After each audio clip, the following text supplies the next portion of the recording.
Welcome to the Cookbook, where we invite guests on to share the ingredients of what has helped make them the successes that they are. All of it, the good, the not so good. You're not going to find anything half-baked here. And our kitchen gets messy sometimes. That's when the fun starts. So come on and join us.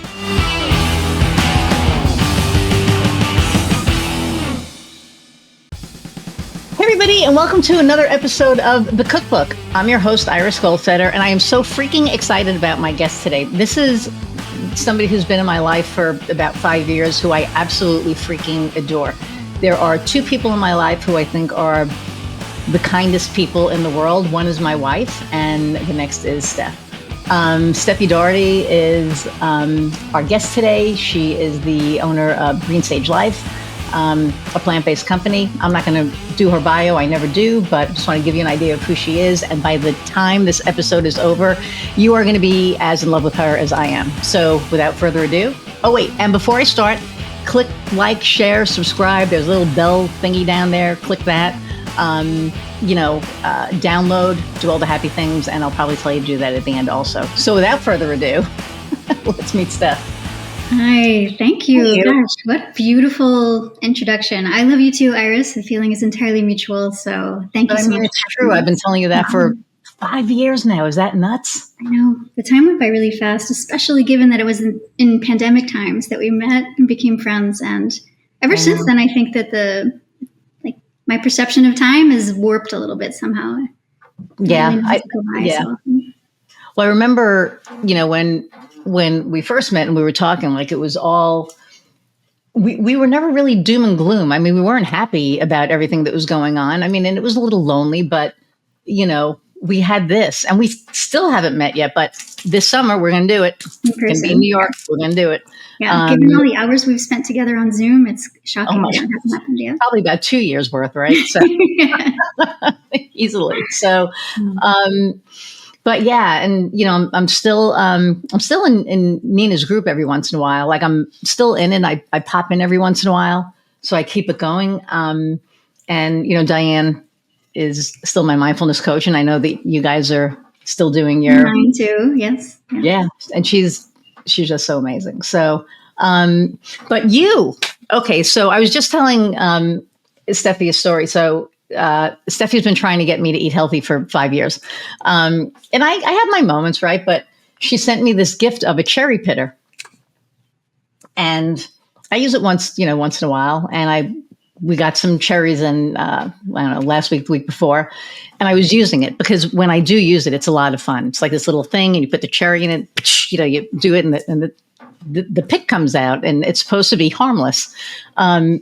But of course, when I do something, I can make anything dangerous. So I'm using the pitter, and you put the cherry in, and then you press the thing down, and then the pit kind of shoots out. Well, the angle that I had it on, I was using a bowl that had like a rubber bottom, but a stainless edge. So the pit hit the edge of the bowl, the side of my sink, which is also stainless, and it ricocheted and missed my eye by like, I don't even know. It was like really, really close.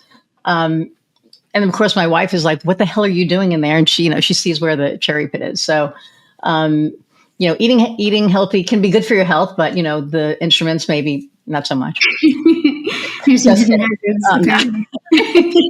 You do something wrong. No, but you've sent me really cool stuff. You sent me the cherry pitter, and you sent me something else. But then I bought the gnocchi thingy that I think I used once. Yeah. So because my wife is always like, you always buy all this crap for the kitchen, and so for a while I could blame it on Steffi. I was like, well, Steffi said that I should buy this, and I could get away with it. Now I just buy stuff. Yeah. It's an investment. It is an investment. But when was the last time I made gnocchi? It was when, we made that gnocchi.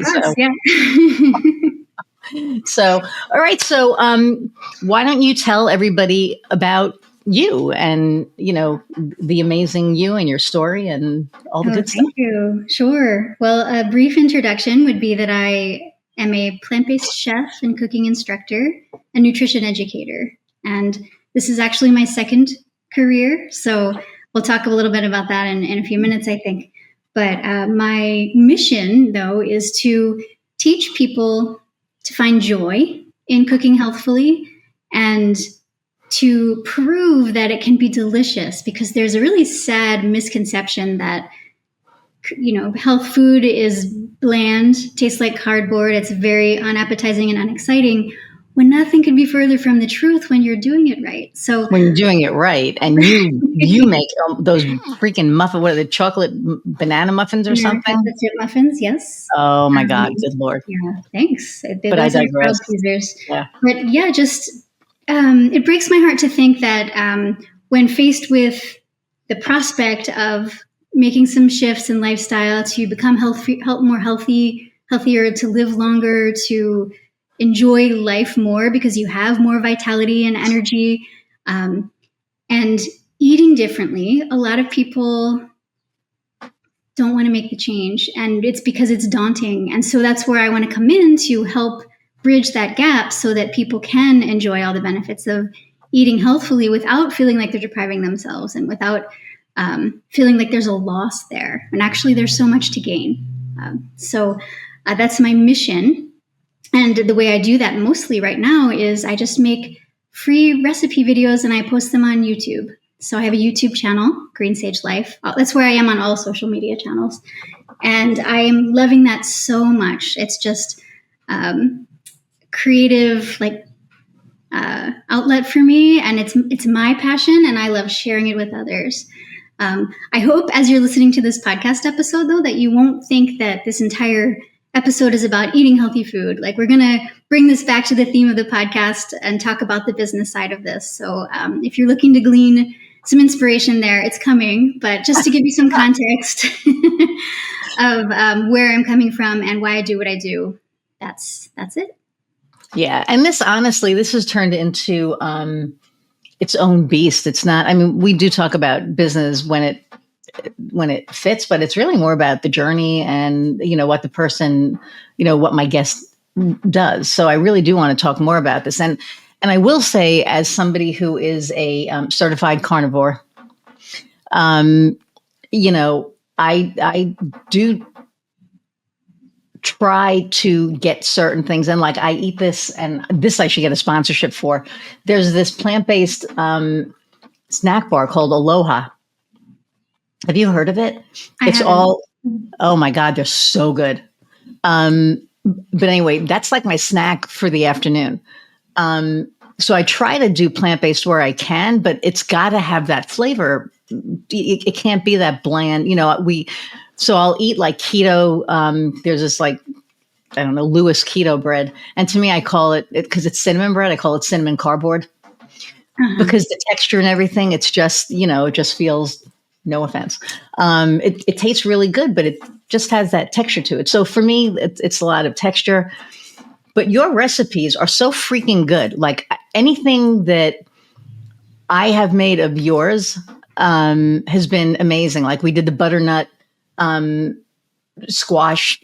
What did we do with that? Oh, we made soup. So it was a butternut squash soup that my wife loved, and she doesn't love anything, butternut or anything healthy. And then I made the banana chocolate chip muffins that she loved. And she, and then I was like, yeah, this is Stephie's recipe. And she was like, seriously? I was like, yeah. She's like, these are amazing. Thank you. So yeah. And what you'll find sad, I kind of laughed, but it was kind of sad.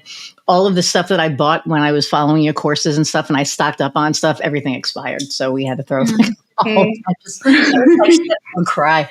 But I would make stuff, here and there. And it was all of your recipes, because you had that, the pandemic cookbook. Right. And I made a lot of the stuff that was in there, and it doesn't have to taste bad. I mean, it really doesn't. And, you can even, I don't know, there's a lot of ways that you can eat healthy. And I think that you make it easy and fun. And I'm so glad that you listened to me and started eating your food at the end. To me, that was like the biggest thing. That was like the biggest thing for me, because it was like, so she would do these videos and be like, here you go. And I'm like, you need to eat that. Like, you need to, because I wanted her to be like the plant-based Joanna Gaines, right? Because you are, like, you have, that great personality when you're doing your stuff. So Thank you. Yeah. Yeah, that's a great point. You don't like Iris is an avowed carnivore or omnivore. And I that's another message that I love to put out there. Mostly I'm talking to people in my social media content and my videos and in my blog, who are seeking out plant-based recipes. However, I think just about everyone, regardless of what your general dietary approach might be, knows that it would be a great idea to add more fruits and vegetables, salad, for example, leafy greens, whatever it might be, lentils and beans to your diet. And so you don't have to be vegan or eating a fully plant-based diet to enjoy a meal that is plant-based. So something to keep in mind as we're talking about this, if you are inspired to try something that's out there for you without having to ascribe to any kind of a philosophy. Yeah, and you're one of like the very few plant-based people that don't hate on carnivores. There, because I've spoken to people that are vegan and they're just like, ugh, okay, how can you eat that? And it's like, ugh, because I like it, and then I want to be like an asshole and be like, ooh, I'm eating this cat. You know what I mean? And the hard part for me about being a carnivore is I love animals. I mean, everybody who watches this knows I adore animals. Like, I love cows. I love, pigs. I love, and it. So it's almost a struggle sometimes. Like if I think about it, it becomes a little bit of a struggle. But then I smell it, and then I get over it. It's like, okay, it. So I feel a little bad about that. But to your point, it doesn't mean that you can't add that good stuff into your diet as well. That's right. And again, you make it easy. So thank you. Yeah, no, that's true. I mean, if animal welfare is a concern of yours in life, you might just consider one meal a week where you refrain from animal products and just see how that feels. Not just philosophically, but physically as well. You could pay attention to how you feel after that meal and see if you might like to incorporate more of those things in your weekly rotation. Again, without feeling like you have to go all or nothing. Yeah. And I love that. And I think that is like a misnomer out there, is people feel like, well, if I'm going to go vegan, I have to go vegan. And it's like, that's not necessarily true. You can do, a little. Because my wife is, Pittsburgh, right? Meat, cheese, and potatoes. That's like her whole thing. She will eat a salad every once in a while. If I make a salad with like, romaine, I do like romaine and red lettuce and something else. Like I think a green lettuce or something. I forgot what it is. And then red leaf and green leaf. And then I'll put in like oranges and some strawberries. For me, blueberry, because she doesn't eat blueberries, and then some sunflower seeds, and she'll eat that salad all day long. It's great. It sounds delicious. So I try to do that in the summer. But in the winter, it's like pot roast and the other stuff. So, but I'll do. I made a whole butternut squash. That was weird. Oh, sorry, a plane just went overhead. Was that you? Okay. Sorry. We get like fighter jets because the armory or the whatever it is like not too far away. So once in a while we'll hear like and then Purdue's over there. So once in a while we'll get a jet. But yeah, so I try to incorporate it where I can, because I do know it's important. And I know that because of you. Because I never really thought about it before. Like, somebody would say vegan and I would be like, there's no way in hell. You're not alone. Well, and when we were in Hawaii, our favorite breakfast, so there was a place called the New York, it was the New York Diner or the New York Deli. And then we found an acai place, and it was like, that was our absolute favorite thing, was to get up in the morning, go to the pool and get a giant acai bowl and just eat that. And I think I even took a picture. I was like, Steph would be so proud of us. Like anytime anytime we eat healthy, I'm like, Steph would be so proud. I remember you texted me that, and I said, you know what, I can teach you how to make that for yourself at home. And you did after that. Yeah, but it didn't end well. Well, because I got the frozen acai and I tried doing it the way it just didn't come out right. But there's a place over here that Drew Brees owns. I forgot what it's called, Ever Bowl or something. Oh yeah, I've been to one of those. Yeah. So when we want acai, I just go there. Yeah, that's because nice. I had like a freezer full of acai and all the other stuff, and it didn't work well. I tried. I did give it the old college try, but like everything was blue. The counter was blue. I was blue. Everything was blue. It was just like, but I try. So that's the most important thing. Yeah. Yeah. So, what inspired you to switch your careers and go from what you were doing? Because I know what you were doing before, but nobody else does. Okay. To doing the plant-based stuff.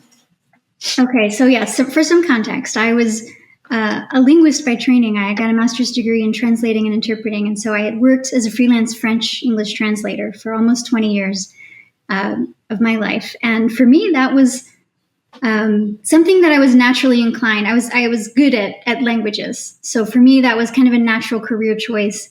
It meandered for a while as I was a student, but that's where I landed. And it felt really right to me. I'm going to just cough to clear my throat. Sorry. Excuse me. Again. Sorry. That's better. So I was, but entrepreneurial pretty much right from the beginning. I went freelance. I didn't really seek employment. That I got from my dad, who was also a remodeling contractor and entrepreneur. So, and that career served me well. And I felt like an expert at that career. Like that, by the time I had finished that, I felt like, a competent, confident professional. And so, but at the same time, I had this passion, and I had spent so many hours of my adult life like learning and then honing my skills in the kitchen, like cooking and baking, and also just devouring nutrition information. I got, like most people bring a novel to the beach. I literally would bring a nutrition textbook to the beach with me. Like that was just something I loved. And I started a blog as a hobby to share my recipes with family and friends. I didn't really ever in the beginning expect for it to become anything more than that. But as time went on, I realized that I really wanted this to be the focus of most of my waking hours and not so much the translation. But it was a really difficult thing to actually make that transition. And I remember for years I was trying to get a blog going. Well, I had the blog going, but it would be like I'd have to kind of force myself to create for it. I had a lot of like creative anxiety, like the blank canvas effect. Like when you have a blank canvas in front of you, you're almost afraid to put the first brushstroke on it because you're committing to something. It's like there's some performance anxiety involved in that as well. So, and that continues, and I'd love to come back to that point. But basically, I kind of like sit there and berate myself internally and be like, what's wrong with you? Why aren't you doing what you want to do? And then I got targeted with an ad for a course that was like clearly marketed toward people like me. I think they even, the woman who was a business coach, and she referred to her audience as like heart-centered entrepreneurs. And I signed up for her online course for a summer, and I was like, all right, I'm just going to see what this could possibly look like as a business. And that course culminated in a 3-day in-person training in Asheville, and which was a beautiful North Carolina. I hope I'm right. Yeah. States. Sometimes I want to say South Carolina, but no, North Carolina. And it was just a whole ballroom sort of in this like event venue full of people who were in various degrees of doing something similar, like not plant-based, but just, creating a personal brand and building a business. And by the end of those 3 days, I thought I could start to see how this could actually be a business. So just that extra bit of confidence and inspiration and validation really from all the people who I was workshopping with, over the course of those 3 days. When I came home and I sat down to translate a French commercial lease into English, I could not force myself to work on it another day. And that was never something that I had struggled with previous to that. Like I had never had any trouble sitting down and working when I had to. But this was just a switch had flipped for me. And I knew that this is not any longer what I should be spending my time on. And I really need to focus my efforts on this. So I had a long conversation with my husband about it. He was super supportive. And we just decided that we could get by if I gave this a go. And I have not looked back a single minute. Like it's not always easy. As a matter of fact, I would say it's probably the hardest thing I've ever done. And if you have children, you're probably rolling your eyes right now. I do not. Children, I think that's a really hard thing to do, parent people. Your business is your baby. That's, This is my baby. This is my creative work of art, sort of, in not to aggrandize my own work, but just basically this is where I pour my creative energy. And I feel like it's so right. And when I look back on my life and all of the things that I have been interested in, like I had a really dedicated yoga practice for almost 20 years. Like I was so interested in the nutrition and the personal development and the mindfulness and obviously the cooking and baking and photography and writing. And it looks to me from here, from this vantage point, that everything that I was drawn to has prepared me for the work that I'm doing right now. Yeah. And I think that's the case with most of us, right? I mean, I look back on my life and I'm like, oh yeah, like every single job, every, single whatever led me to where we are. And I think that they were all stepping stones for you, right? To do, because your photography is, okay, y'all, I'm just going to say, go to Green Sage Life and every picture that you see, Stephie has taken those pictures by herself. In the cookbook, and I don't know if you have I'm sure you have a different one now. But in the pandemic cookbook, all of those pictures you took, and they're gorgeous. I mean, they're just like amazing pictures. I remember when I opened up that book, and I remember the first time we spoke, but one of the first times we spoke, I was like, you took those pictures and you were like, yeah, I was like, holy shit. I mean, thank you. You're just amazing with that. If you couldn't tell, I'm a huge fan, but it's not out of, anything that's undeserved. I mean, you're amazing at what you do. In any of the facets of what you do. So the photography piece, the video piece, the writing piece, because you're a writer, it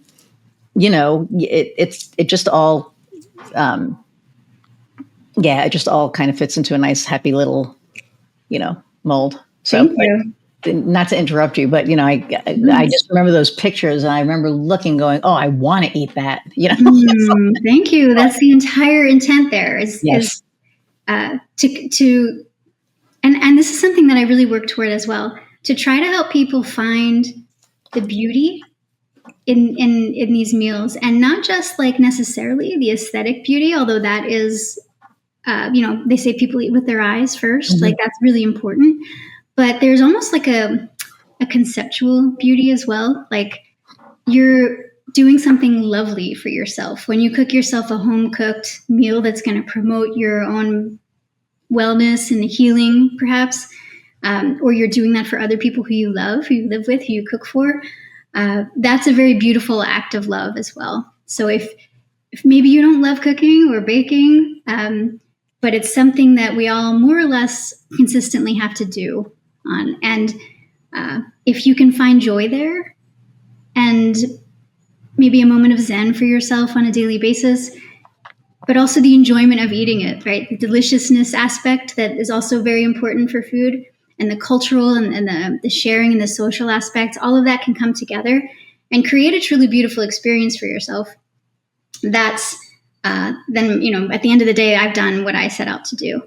And the visual aspect is just kind of like the opening of the door to that. So it really means a lot to me that you felt that way about the photos, because that was intended. And you make it so easy. I mean, the other thing about it is, in that book, like you literally are like, this is the store you should go to. These are the ingredients that you should get, like a week before, and you have like a whole week pretty much planned out, right? So it's like, get all of these, ingredients. And I'm telling you, like I ordered everything, from Amazon, and Heather's like, what the hell is this? I'm like, well, Stephie said, I need this, this, and this, I didn't think I'd be throwing it out 3 years later, but so. That's okay. Well, yeah, actually, I do have an ebook on my website now. The one that you're talking about is the one that I released for the the pandemic, like the quarantine cooking handbook, because the quarantine cooking, that was it. Yes. We needed to be flexible. Like you couldn't just go to the grocery store and necessarily find what you were looking for. So the point of that book was to find formulas rather than recipes that you could plug and play with what you were able to get or what you like, and etc. I do have one now that is, I call it my quick dinners ebook, and it's actually free. You can download it on my website. But basically, it's my 3 favorite quick, healthy dinners that you can prepare in 20 minutes or less. And it gives you a full guide on what ingredients to keep on hand and how to do that with the recipes and everything. So it's, again, sort of just a done for you plan, maybe like a method on how to shop on a regular basis so that you have these things, so that when you get home on a Wednesday night and you're bushed from your day at work and you don't feel like cooking at all, you'll have the option between, takeout from the greasy joint down the street, or being able to throw together something that is actually going to make you feel better after you're done eating it. And hopefully you'll choose the latter option with the help of this guide. Yeah. Cause I mean, it's all there. And it's just, I think that was one of the things that drew a lot of people to it, is the ease. Cause you make it so easy. Thank you. It's like, other places I'm sure, you go to and you look and it's like, okay, so here's the recipe. But you're like, no, you need this type of thing. You need this, exact thing. Here are the tools that you can use to make life easier, like a cherry pitter. Careful with those. But all the little things. So are you still doing courses or? Yeah. So when we met, I was doing a lot more of the live cook along courses because people were home and they had time for that. Sure. Now, I'm really focused on instructional content that that anyone can download or to watch at any time. So YouTube is really my primary focus right now. However, I do have some online courses that you can also consume at your leisure.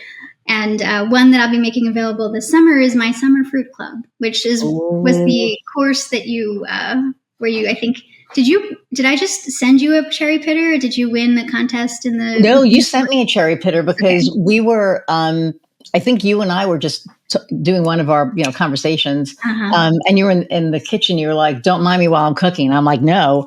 And then you had the cherry pitter, and I'm like, "What's that?" And you were like, and you showed me, and I was like, I have to get one of those. And then you sent it like a few days later in the mail. I got my little cherry pitter. Yeah, if you love cherries, and this is the time of year, we're in June right now, where cherries are abundant and they're at their most delicious. And a little cherry pitter can just make it so much more enjoyable. Just pit them all at once, and then you can pop them in your mouth and eat them, and it's great.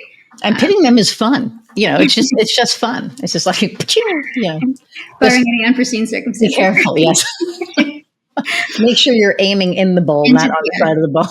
Exactly. And your bowl or the sink or wherever you're doing it will look like a crime scene when you're done pitting all your cherries. Oh my God, it really does. It really does. But, So I'm trying to think of when you were doing like the gnocchi. So she did like these live videos. And I would make them whenever I could. And, you're like, oh my God, it's COVID. You're home all the time. How could you, but I think I had just moved into this house because we bought this house in August 2020. So it was like right, when COVID was hitting. And I was super excited because I had all this room. And it wasn't the gnocchi. That was the butternut squash. Cause I remember you were like, cut it up ahead of time and, throw it in the oven. And I like had all this stuff and I had my iPad over here and you were doing your, your thing. And it was really, really cool because there were like, I don't know, like 5 or 6 other people on the call. I know some of them were your family and, but other were, clients. And it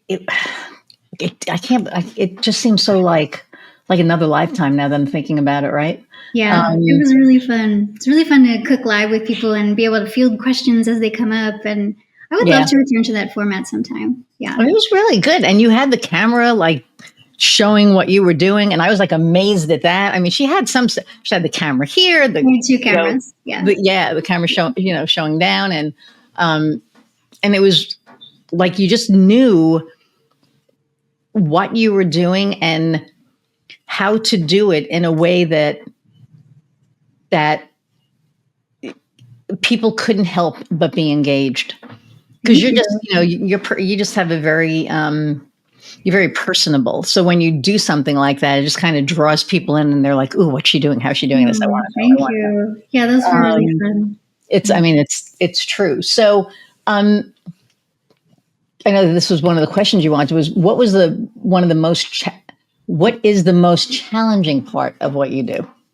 Yeah, good question, because it is so much fun and so enjoyable for me to pursue this work. However, the one thing that I come up against again and again, and this is what I touched on when I was telling you about my background story, is how much energy it still takes me to rally, and how much energy I have to rally to put myself in front of the camera and start recording, especially when it's me addressing the camera directly.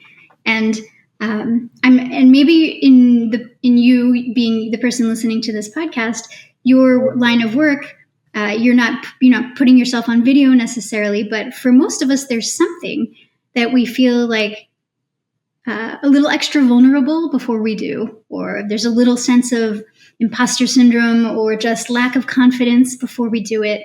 And for me, it does take a lot of effort to put myself in front of the camera. So it's not my natural state. However, when I do it anyway,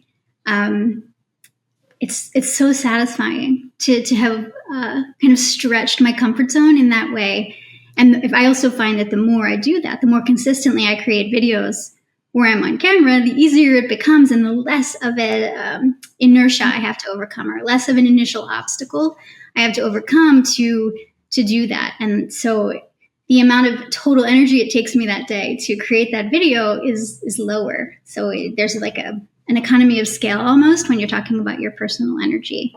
But I think the takeaway here for anyone listening might be that don't wait to do what you want to do or what you need to do for your work until you feel ready or until you feel confident enough, because the confidence comes from doing it. So you're never going to get to the point where you feel like you're ready now if you haven't been doing it all along. So just do it. It doesn't matter if it's bad at first, because it's going to get better. But that's the only way to get better, is to do it, to just bite the bullet, turn on the camera or whatever it is that you're working on, and just do it anyway. That's where the confidence, it's not that I have a lot of confidence, because when I tell people this, they say to me, which is really nice and kind, you don't look like you are shy. You don't look like you don't have confidence in your video.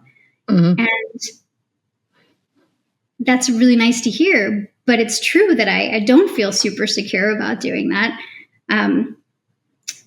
The confidence, it's not the confidence. I'm trying to word this just right, but it's not that I'm not afraid to be on video. It's that I'm afraid and I'm doing it anyway. And that's the courage part of it. So if you try to find the courage to just start, and the rest comes with it. The confidence comes with it, the experience, and eventually the success. Yeah, because if I recall, you were telling me to do a podcast for years, and I was like, you're insane. You and Kofi both. And I remember when I did it, and the catalyst was me getting sick and then finding out that, I was going to be okay, not knowing that I didn't know I wasn't going to be okay. That whole thing was nuts. But I remember when, you were my second guest.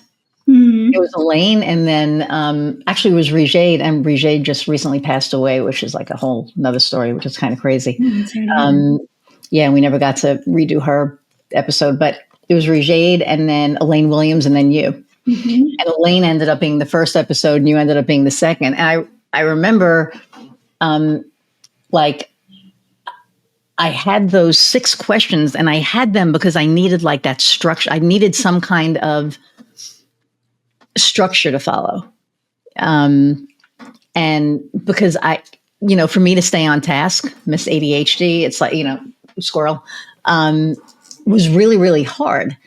And the more that I did it, like I think you're probably episode 120. I don't even know at this point, but like, we have like, a lot of episodes, 4 seasons that, we're into. And if you would have told me this, I would have been like, you're out of your mind. Yeah. But it comes so naturally to me because I love people. I love to talk, right? I love learning about, what people do. And you've got a great voice. Same. Thank you. But I think that, when I first started doing it, it was this way. And then it just slowly started shifting. And sometimes those questions they would almost be forced. Like I would have to get them in. And I remember I spoke to a couple of people and they were like, yeah, we're listening. And it's kind of weird because, the structure's gone and we're kind of, structured. And I'm like, well, if you know me, I'm not. And not that I want to lose any listeners, but at the same time, I have to do it the way that I'm comfortable. Otherwise, it's going to seem very regimented, and I'm not going to do that. So it just started changing and evolving, and as I did, and like you said, the confidence comes with it. I mean, I interviewed some people that there were 2 people that I didn't meet. One was TJ Walker. And this guy that has done video coaching for presidents. And, he's like this, big deal. And, he reached out to us, which was crazy. So we have people reaching out to be on, which blows my mind. It's just like, oh, okay. Yeah, cool. But, speaking, to somebody like him, and I remember it was so funny because as we're doing the video, he's saying things that you shouldn't do. And I'm like, oh shit, I need to turn this down more. Like I'm trying to adjust things as he's talking, but I found it, kind of funny. But it was comfortable. And I don't know that 3 years ago, especially where my frame of mind was, right? If I would have taken that the way that I took it, as opposed to being like, oh, he's trying to control everything, to like, okay, like in a whole different mindset. But it's like a mindset thing. And, the confidence, comes as you do it. And I also think that, imposter syndrome is real if we let it be real. Because I found that, and not just with this, just in general, even in meetings, like with clients talking about marketing, shit will just come to me sometimes. And I'm like, and it's the right thing, but I don't know where the hell the idea came from, but we're just talking and it's like all of a sudden, and they're like, oh my God, that's it. And I'm like, that is it, and it's like, how did you know? But I think the more we do stuff, the more comfortable we get. And you have been doing this for so long that but I think you always made it look effortless. You really did. I don't think there was ever a time that it looked like you were doing something that made you uncomfortable. Oh, thank you. Thanks. I don't know. There's a little bit of fake it till you make it in there, I'm sure. I am also sharing things that I truly, genuinely love. And so I think maybe that comes through more than any level of self-consciousness that's underlying the action of putting myself on camera. And I really hope that that's the case. But I also know that these videos that I'm creating for YouTube will get better because I'm also a big consumer of YouTube. And I just absorb all the educational material and just about every hobby I have on YouTube. And in the cases of the most successful YouTubers who I admire maybe most for their video creation and the rapport that they're able to develop with their audience, and if I go back, 5 years in their channel, I can really see the difference. And that's another reason why I know it's not, I shouldn't wait until I can get really, really good at video making before I start posting videos, because one is a means to the end of the other, which is, the more videos that I do, the better I will become at it. And it's kind of like a sure thing. Like the more you do it, the better you're going to be. And that is so motivating to me. And the fact that they had like lower quality videos 5 years ago has not harmed their success in any way. So like, don't think that if you don't put the most perfect thing out to the world right away, that it's going to harm your image in some way. Because nobody is looking at it as critically as you are, first of all. And nobody wants perfect. Exactly. Perfect is elusive, and it doesn't matter anyway. Like it doesn't even exist. It's just be yourself, put yourself out there. And I think maybe the very kind compliment that you just gave me about how it doesn't come across that I am self-conscious to be on camera, for example, it's because my passion for the subject matter is overshadowing that. So if you can take any inspiration from that, it might be this: to share what you love, or to share what your expertise is with the world, because we need it. And that's what's really going to resonate with people, not your perfect audio or video, or the fact that you didn't stumble over a word or two.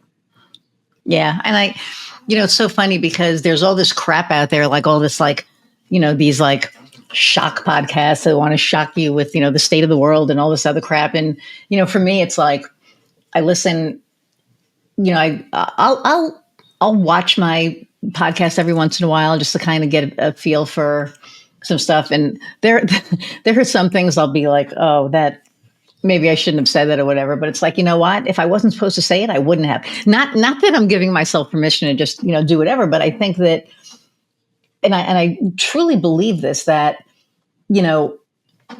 these videos are being made for a reason, because there is somebody out there that needs to hear whatever it is that we're saying.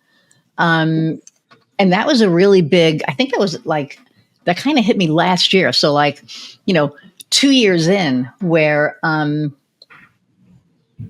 had a guest on and we were talking about something, pretty heavy. And I was like, I even said to Kofi at the end, I was like, shit, that got heavy. And my guest was like, somebody needs to hear that. Yes. And I remember, I'm going to get like teary. I remember, getting off the computer and going into the living room, playing with the dogs. And I was like, I felt that I was making a difference. Mm-hmm. And I was like rubbing their heads. I was like, Mommy's making a difference. Mommy's actually doing something that could be making a difference. And that hit me so hard, because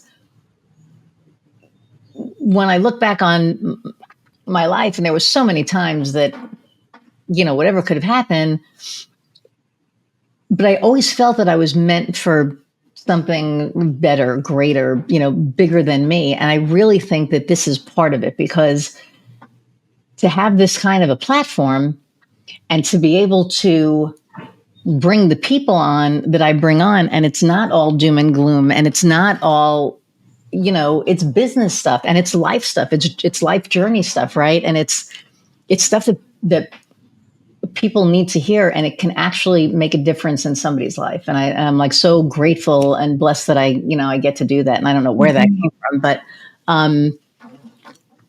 yeah. And I think others can take inspiration from that everybody has something that they can share.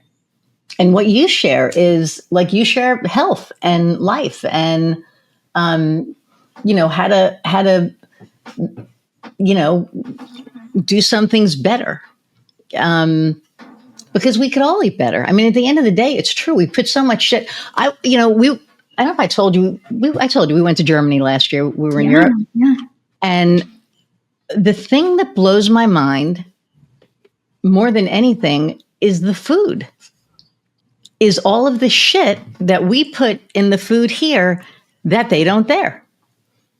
And I remember, I came back with a bunch of chocolate, because, chocolate is a food group. So I came back with, a whole bunch of different dark chocolate and milk chocolate and all that. And then I came back with, I'm not going to say the brand on, but I came back with this coconut candy that is made by a company. And I brought the German ones home, and then I was running out, and I was like, oh no, I can't run out of these. These are like amazing. And I ordered them from here, and I tasted one side by side, and the difference was staggering. I was just like, oh, I can't eat these anymore. So I have my friend in Germany now, I'm like, hey, if I send you money, can you send me a shipment of some good stuff? It has to be in the winter because everything will melt, in the summer. But, because you can't get that here. And the fact that we put so much bad crap in our food is even more reason to want to eat healthier because, even my wife, who couldn't tell the difference between, this will make you sad, a regular steak and a Wagyu steak, there's a huge difference in the flavor and everything. She could tell the difference of the food in Europe. Mm-hmm. She was like, oh my God, this crepe tastes, we got she got like a strawberry crepe, and, she was comparing it to when we got one here, and it's like, it's night and day. And it's because they don't put the preservatives in there that we do here. And we should, so. Yeah. They have a lot more. They have a lot more consumer protections in Europe, especially when it comes to health protections. And the same is true for our personal care products and our home cleaning products. And there's just an onslaught of chemicals in our daily life here that the corporations are not allowed to put in their products in Europe. And so that's why that's happening. But I agree with you here, because we live and function in the United States. The more that you can make your own food at home, the less of the external factors you have to, counteract, basically. So you don't have to worry about the extra preservatives when you make your own meals at home. And if somehow you could find a way to enjoy that or get good at it enough that it doesn't feel like drudgery anymore, then all the better, right? Because it's going to be a virtuous cycle. It's going to encourage you to continue to do more of that. And then you'll reap the benefits for your health and your lifestyle and your energy level, etc. So that's what I hope to help people find. It's like, make it fun. My cousin, we can't have a garden here because of our dog, one dog. Actually, probably both of them. But my cousin grows her own in New York, all of her vegetables. And like, she posts on Instagram, ooh, here's our fresh, the fresh blueberries and our fresh lettuce. And here's the salad that we made. And, her husband, Frank, fishes. And so he'll, and he hunts. And, so, and he cooks. And so he's amazing. But all of their meals are homemade and from food that they have literally harvested themselves. That's great. And it's amazing. And I wish, I wish I could do more of that. I wish I could get my wife to eat more vegetables because she doesn't, I eat less of them, and I need to start just saying, screw it and do it. And I think we talked about this years ago, and, I try to incorporate more vegetables in my diet, and it's harder because she doesn't. And so I need to get better at that because I like vegetables. Oh yeah. That's not an uncommon problem to have. Maybe you want to eat healthfully, you being the listener, but your spouse is not on board, or your children are not on board. There are definitely strategies you can apply to kind of so that everybody in your household can customize their own meal, even though you haven't had to cook 4 or 5 different versions meals, right? So like something like a taco buffet, for example, where everyone gets to assemble their own plate in a way that suits them. But so there are options, but at the same time, you are not now deprived of your more healthful, more ideal version because of other people not wanting to be on board with that. Does that make sense? Yeah. Don't you make like a, I thought you did like a Mexican thing. I'm trying to remember what it was. Where it had, oh gosh. Is it possibly a crunch wrap? Maybe. I know you did the pizza, like the veggie pizza. Yeah. So in that quarantine cooking handbook that I created formulas for homemade pizzas and smoothies and bootables. Oh yeah, the smoothies. That's right.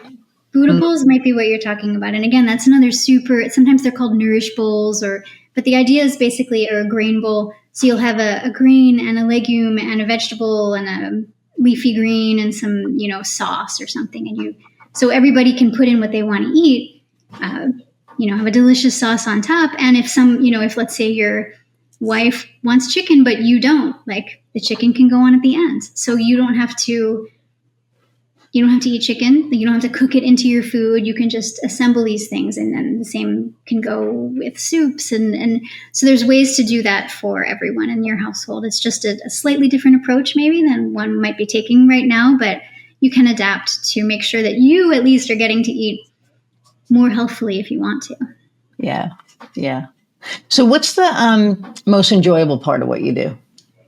I think it's this very thing. It's knowing that I'm able to bridge the gap for people, to help them find the beauty and the enjoyment and that daily moment of Zen. That reminds me, here's a really good indicator of what a dork I am. Oh, she's a dork. She's a big dork. I'm an enormous dork. I designed a t-shirt. You can tell me if you would buy this t-shirt, okay? You're going to say no. You don't know that. I might. But I was taking a shower one day, and I was like thinking about how beautiful vegetables are. So this is already going to reinforce what a nerd I am. But like, I was like, if you're not wowed by this, I'm thinking to myself, like, you just must not be paying attention to it. So you're thinking about something else while you're cooking or whatever it is. And so I came over to Canva and I opened, I just created a design where it's like a watercolor illustration stock image of arugula. And then the text says arugula. If you're not obsessed, you're not paying attention. And I sent it to my cousin immediately, and she's like, "Oh yeah, this would make bank at the farmer's market." So, oh, see, there you go. You can do like all these like different. Maybe I need some green sage merch, like like salads and stuff that your chocolate. Oh, now you're going to get my marketing brain going, because now I'm going to start thinking about all the things that you do, and I'm going to be let's talk about that. But just, all of this to say, like, if I can help people find that joy, the fascination, the mindfulness, the peace and the calm that come with setting aside the time for yourself as almost like a daily ritual or a sacred space for yourself to enjoy the process of cooking for yourself, not just as means to an end, but as an activity unto itself that is wonderful, not just because of what it brings you in terms of delight of eating or what you're cooking healthfully for your family, but just because it's a lovely thing to do in the moment that you're doing it. So when you're chopping a carrot, did you notice how beautiful that color is? Or like the deep green of your leafy green vegetables. And when you peel a sweet potato and you kind of peel away that brown outer dirt-like skin, and the orange on the inside is just gorgeous, or the rainbow array of your bell peppers and your broccoli and your red cabbage and whatever it is. Like, I love how you nerd out on this. So delicious. And so like a feast for your eyes as well. And to think beautiful thoughts about the people you love that you're cooking for while you're cooking for them, and make it like, I remember when I was starting out yoga, and the teacher would say something like, for the next hour, you have nothing else to do but this. So leave all of those exterior thoughts outside of this room. And then you kind of train yourself. Every time you walk into the room and you come here to practice yoga, you know that this is your refuge from the rest of it, right? And that ends up fostering this space for yourself, both physical and psychic, emotional space, where you can just feel free to be here without worrying about the rest of your daily life. And if you could do that for yourself in the kitchen, make it beautiful. Like, I could even show you sometime, like I have my lentils in glass jars and they're on display because they're colorful and beautiful. And then where many people have a vase of flowers, I have fresh fruit in a bowl on my island, So there are ways to make this beautiful for yourself, and a space of reflection and quiet calm as you're cooking. Mm-hmm. And if I can share that with you, if I can help you create that ritual or that enjoyment for yourself, and then by extension, create a more healthful lifestyle for yourself and your family, then that is the most enjoyable part of my work. And and it's like your color combinations are like striking. They're just the way that you the way that you arrange the different fruits and vegetables and the grains and the legumes and all of it. And the color is just like staggering. I mean, again, it was like your photography stood out so much because of the way that you just use colors. Thank you. You're so freaking talented with that. Thank you. But I think there's that, because that appeals to us on a deeply instinctual level as human beings, seeing an array of rainbow colors. As a matter of fact, I think biological anthropologists believe that humans developed the ability to see color in order to, through evolution, to better find fruit in the trees. So I think we are innately drawn toward an array of rainbow colors. When you're scrolling your Instagram and you see food and it's bright in a rainbow array of colors, your eye goes there immediately. Mm-hmm. So I think, like we said before, we assume that people eat with their eyes first, and that is so the case, especially when it comes to the color. Fruits and vegetables are beautiful, bright colors, because those are the most healthful foods for us to eat. So yeah. I think, thank you for the compliment so much. And I think it's not just something that I'm doing, but maybe I've just hit on it. Our innate desire to look at that and eat that it's sort of touching on that a little bit. But you just do it so well. And, I think of, how you were doing linguistic translation and you went from that to this. And I'm very grateful actually that you did. And I know that it was always kind of, the entrepreneurial journey. And I almost feel like we're getting off topic by asking this, but, for somebody who's listening, what advice would you have for somebody who wants to take that, who's thinking about becoming an entrepreneur? They're doing something like what you were doing. And then there's this thing that's way on the other, side. Yeah. Okay. If you're listening to this and you wish that you had a job that you were passionate about, but you don't know what that passion is, I think most of the personal development gurus who I listen to would advise you, instead of searching for this vague idea of what your passion might be, it would be just simply on a daily basis, pursue something that you're curious about. So when you follow your curiosity, you are very likely to land on something that ends up becoming a much bigger passion in your life. And I think that's something that I did. I pursued my curiosities. And so when I told the story about how I came to this and realized how everything in the past of my life had prepared me for the work I'm doing right now, it started because I pursued areas where I was curious. So that would be my bit of advice for you if you're not sure what you want to pursue. Now, if you're a little further along in that journey and you know what you want to do, but maybe you don't see a way to make that a business, or it's real scary to think about letting go of the identity you currently have as an expert in whatever you're doing to take a blind leap of faith into an area where you're not as comfortable or your expertise is not as validated yet. You can start by just promising yourself that you'll do one small thing each day to work in that direction. One of my favorite personal development quotes is, and I hope I can get this right, I don't even know who to attribute it to, but I'm sure many people have said it in different forms, is people really overestimate the amount that they can accomplish in any given day, and they vastly underestimate what they can accomplish in a year.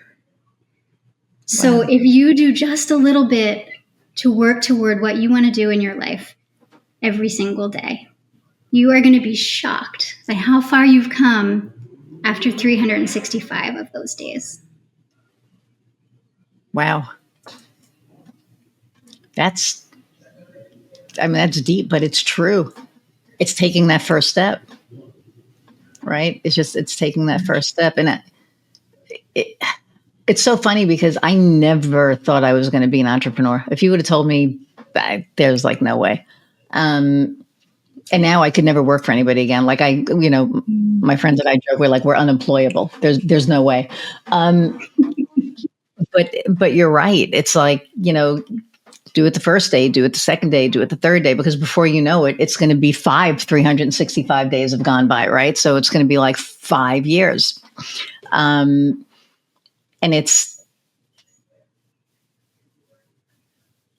so, when you're doing what you love. So yes, I love this podcast. I love marketing. I love what I do. I love that I get to help people grow their business, right? It's like, if you get to do, I have a list up here that I wrote with a certain mindfulness coach.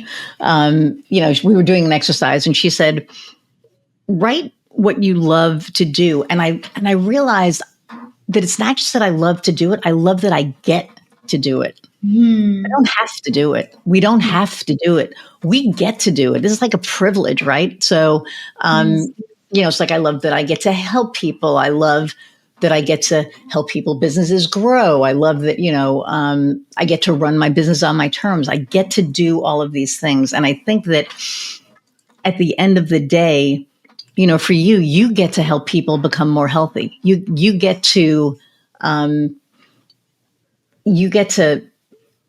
help people think twice about something they might not have even thought once about. And I think that that's so huge. And I've always loved that about you. I love that,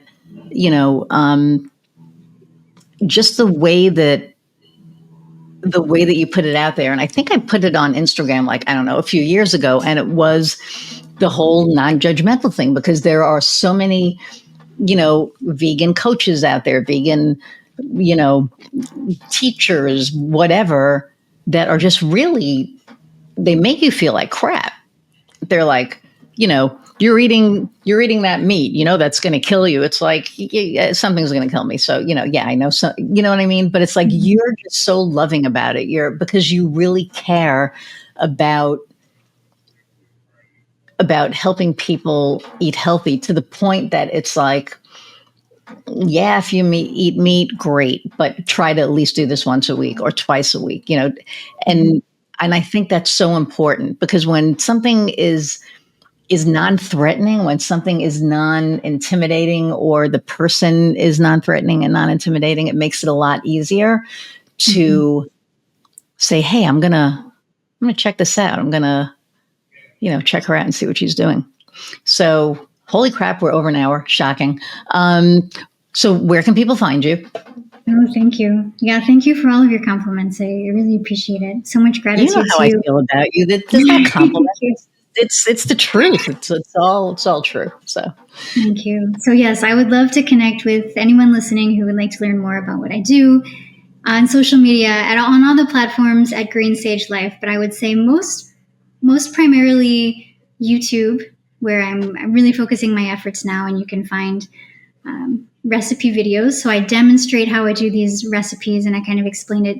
But if you are more of a slow-mo learner, like slow motion, there's always a link in my YouTube videos to my blog, which is, my website is greensagelife.com, and there's a blog tab.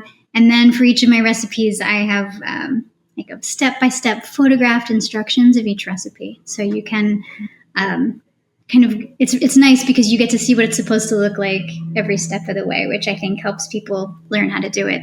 I do want to say, no shade intended to any food bloggers out there, but many food blogs, because they have to earn money somehow, have become kind of a circus of pop-up ads and pop-up videos that often end up like sucking up all your RAM and crashing your browser.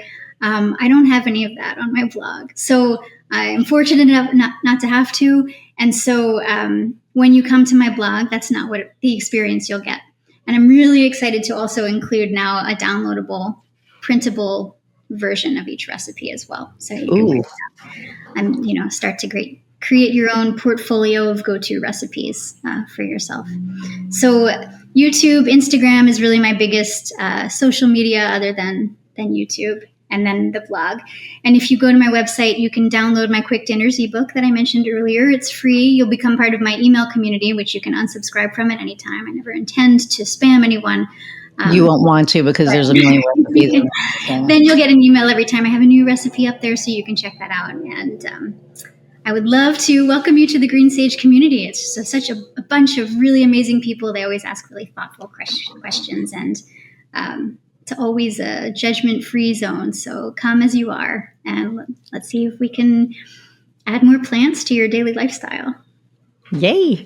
Thank you so much for taking time out of your busy day. I know you're busy. You know, I really appreciate you sharing yourself and all of your just amazingness with, you know, me for this hour and my audience. See, I told you were going to love her. Thank you so much. The last question I ask everybody, what lights your fire? I mean, if it isn't that already obvious, it's kale. No, I'm just kidding.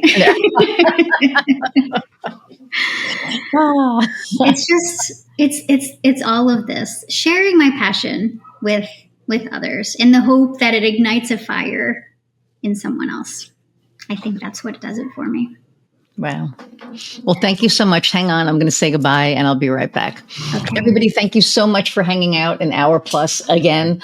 I hope this one was fun. I hope this was really educational for you. And if you're thinking about adding more plant-based food into your life, go to greensagelife.com. Check her out on Instagram, YouTube. The recipes are amazing. You'll look at the ingredients and be like, really? But I'm telling you, I mean, from a certified, omnivore, but, you know, let me tell you, I mean, this stuff is really good. So again, thank you so much for hanging out. I appreciate each and every one of you. I get to do this because you tune in and, you know, watch and listen. Don't forget to share, like, subscribe, leave a review of this episode, and also leave any nuggets that you gleaned from Steph and myself this episode. So appreciate you all. Keep coming back, and until next time, go out and find what lights your fire. See ya.